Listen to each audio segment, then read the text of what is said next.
Hello everyone, and welcome to our day 10 of our story Advent. And today the story we're going to read is Mr. Nosey and the Beanstalk. Now I wonder if this story will have something similar to it, to a different story that we know. Mr. Nosey is one of those people who is curious about everything.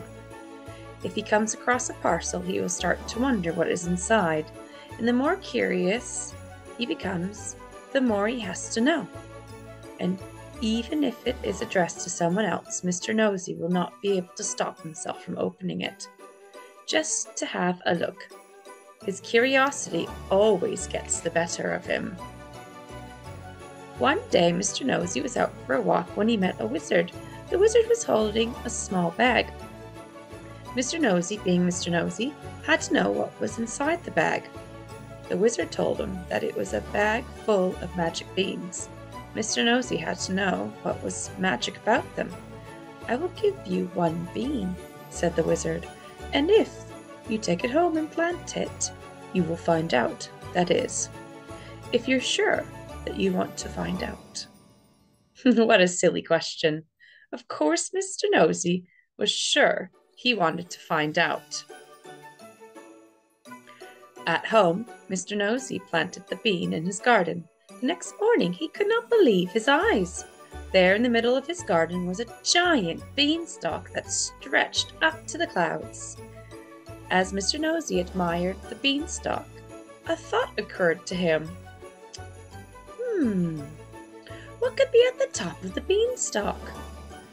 The more he thought this thought, the more curious he became, and the more curious he became, the more he had to know. So he began to climb the beanstalk. He climbed, and he climbed, and he climbed right up into the clouds. And when he reached the top, he could not believe his eyes. For the second time that day, there in the clouds was a giant castle. And then it occurred to him, who might live in that castle in the clouds? And the thought grew into curiosity, and the curiosity got the better of him. So he set out across the clouds to the castle. The giant castle had a giant door, and in the giant door there was a giant keyhole. Mr. Nosey cannot pass a keyhole and resisted the urge to have a peek. And this time was no different. Except that this time it was different because Mr. Nosey could fit through the keyhole. Once inside, it quickly became apparent that the who lived in the castle was a giant. Now you and I would have sensibly left as fast as we could. In fact, we would not have been there in the first place. But Mr. Nosey, as you can guess, could not resist having a look. Mr. Nosey went into the giant's kitchen, and in the corner there were 3 small cupboards. Of course, Mr. Nosey had to know what was inside. He opened the first cupboard. Inside was a small bag. Before he could look inside the bag, he heard a terrifying thump. Thump. Thump. It was the thud of the giant's heavy-footed footsteps somewhere in the castle, and they were getting closer. Mr. Nosey grabbed the bag, scrambled through the keyhole, slid her back down the beanstalk as fast as he could. Safely back at home, he discovered that the bag was full of gold coins. That night he could not sleep. He lay in bed thinking about the other 2 cupboards. What could they contain? He just had to know.